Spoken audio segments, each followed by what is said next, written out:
Why does it make absolutely no sense that a game like Super Mario Bros. Wonder exists? For that statement to register in any shape or form in your brain, it is crucial to understand the company behind the game, Nintendo, and why this game seems to go against literally every part of the philosophy they made a Mario game under for the past couple of decades or so, especially when it comes to a 2D platformer. Hey beautiful humans, I'm RidersDX, and today I want to talk about how Nintendo was likely mugged and replaced with a clone that's just letting the company run wild, because what is this game and what is going on? I stumbled upon this article from Nintendo Everything that pulled a quote from a Rolling Stone interview conducted with Takashi Tezuka, a producer on the game, and what he had to say about this game's burgeoning creativity really fascinated me. We really wanted to give the designers more freedom than we would have in the past, and more so than having a lot of people who've been making Mario games and working on Mario games for a long time. We had a lot of people who are new to the franchise. I said to them, I'm really grateful that you are being protective of Mario, but I really want you to think about what Mario needs to be now. What do you think Mario needs to be in order to play it the way you want to play Mario? This protectiveness over Mario for what feels like an eternity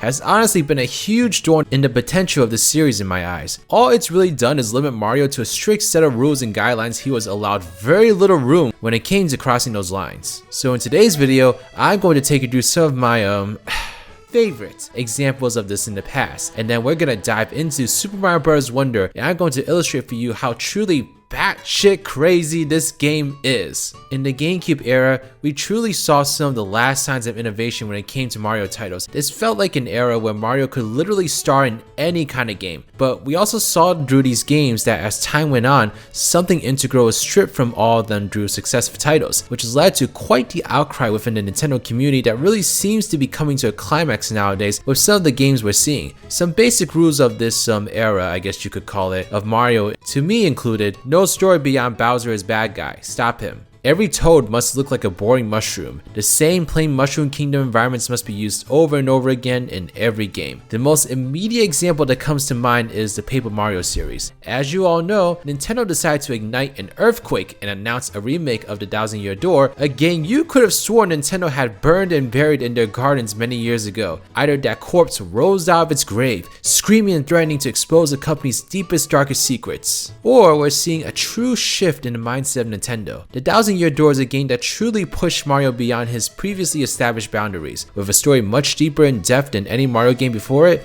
extensive world building with uniquely developed characters ranging from his squad mates to simple NPCs, and just an overall sense of adventure with where Mario was taken to. Fast forward a decade or so later though, and we got numerous Paper Mario games that seem to have erased this creativity, opting for that generic classic Mario look that, while recognizable, has become supremely stale at this point. People that have worked on the Paper Mario games have actually commented on the decrease in creativity with successive games and have practically confirmed these rules and regulations they had to make these games under. It's actually a pretty fascinating journey, so if you want more specifics on the Paper Mario side of things, check out my video on the Thousand Year Door on my channel. Another example I want to point out are the multiple sports games in the Mario series. Mario Strikers is the most, and I know I'm getting the pitchforks for saying this, but striking of these games so far. First of all, the pure aesthetic that Mario Strikers debuted with went against nearly everything integral to the Mario brand. Edgy comic book-like graphics, intense heavy metal music, angry-looking characters. This game had Nirvana's "Smells Like Teen Spirit" written all over it. This only continued onto Mario Strikers Charged on the Wii. But eventually, we got Mario Strikers Battle League on the Switch, and while on the outside may seem to be the same sort of style, best believe this game had been put in the washing machine and is now a squeaky clean member of the proper Mario society. The biggest evidence is in the stadiums you play your matches in. Battle League tries to fool you by prancing around advertising their innovative duo arenas, where you have two halves of different arenas combined together to form your playground. But the downside to this that they don't mention is that this means all the choices for your arena halves in this game adhere to a specific structure. Thus, every arena has a ground that's a plain sheet of grass that just changes color depending on the lighting. Anything else different from these environments can only be seen in that brief intro video as you enter the match. Meanwhile, just looking at Strikers Charge, you can see a whole host of other themes being used for the arenas in the form of the terrain you're playing on. It's like night and day, so many different things are being represented here. The Mario Golf games are a perfect example as well. Just look at all these golf courses that were on Mario Golf World Tour, which was on the 3DS. So it was released during this alleged era of Mario, and we still got a golf game that seemed like a Mario title first, with all these different locales and such incorporated into it. But one look at Mario Golf Super Rush on the Switch shows this much plainer and more in-line version of the Mario Golf experience experience here, and it's just boggling to me. Who knows how much worse this all would have gotten if Nintendo kept going in this direction for years to come. Lastly, we cannot forget our main focus for today's video, the new Super Mario Bros. Games. Potentially the game series that could have started all this nonsense. This new Super Mario Bros. Games have a clear purpose in mind, tap into that nostalgic craving for the classic Mario Bros. Gameplay as much as possible to squeeze every cent out of the venture. Thus,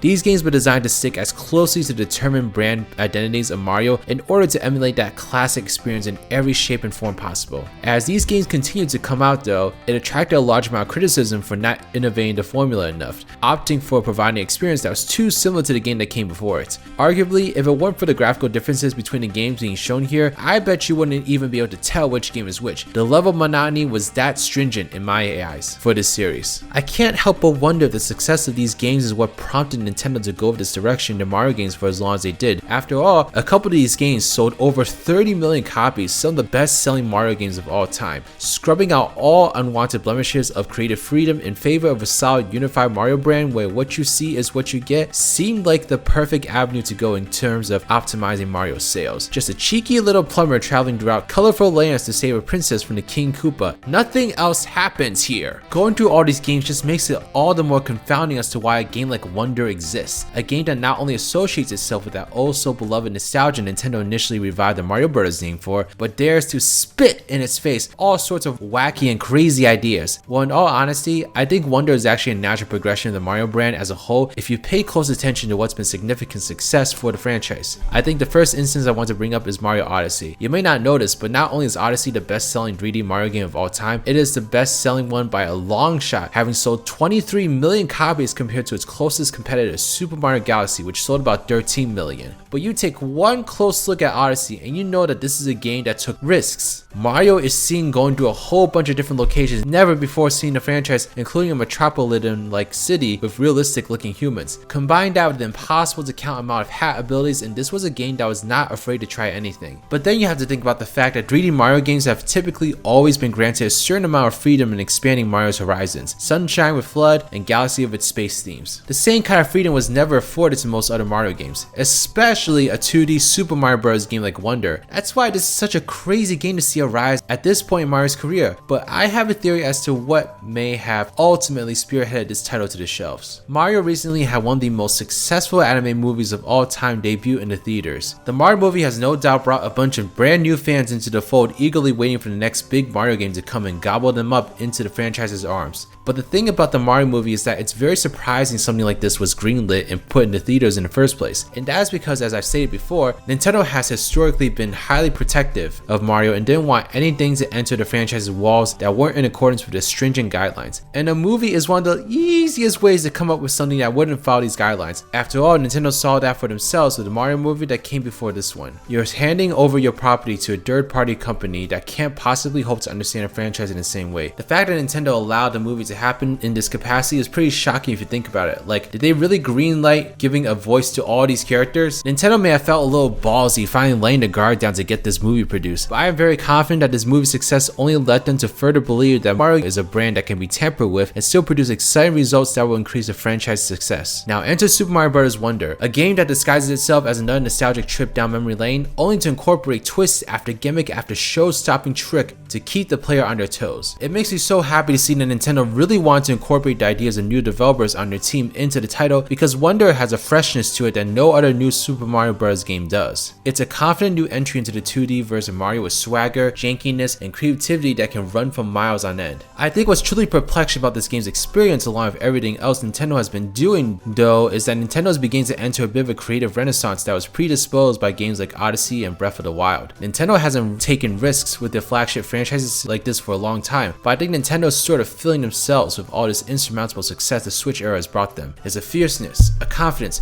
a comfort in the way Nintendo's doing things. They no longer play by anyone else's rules but their own. They create the trends, they swim in their success, and there's so much more of what they're doing than ever before. Nintendo is finally realizing that the reward from risk can be so great that it is worth taking. Sure, they could have come out with another typical new Super Mario Bros. Game and it would have sold on the Switch just fine, I'm sure. But that's no longer good enough for Nintendo. Nintendo wants to believe, they want to excel, they want to stomp stomp on the necks of Sony with their left foot and Microsoft with their right. And to be honest, I'm loving it. I love seeing this fierceness, creativity pouring out of them again after so long. Here's to hoping Super Mario Bros. Wonder is just a sign of the projects to come, and that we continue to get some truly magical and industry-bending titles from the gaming industry's Taylor Swift. Thank you so much for watching this video. If you like video essays like this, then feel free to subscribe to RidersDX, as more of these will be coming very soon. Let me know what kind of topics you want me to talk about in the comment section below, and just yeah, thank you so much for being you.